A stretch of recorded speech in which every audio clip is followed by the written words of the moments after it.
新竹市警察局爆出贪污的案件，姓宋的保安科秘书甲姓平的公务员，这两个人获地方法院裁定收押禁见。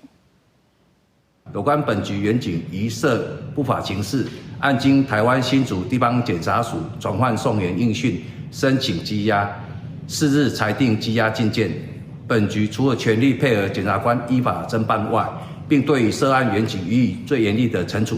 依法予以停职，并追究相关考监责任。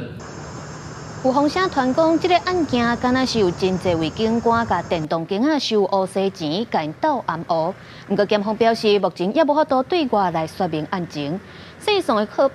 保安科秘书等12个人去互检方传唤，其中这3个人嫌疑重大，检方有向地方法院申请羁押禁见。法院是裁定姓宋的秘书甲姓平的公务员这两个人收押，另外姓陆的退休的刑警是互人请回。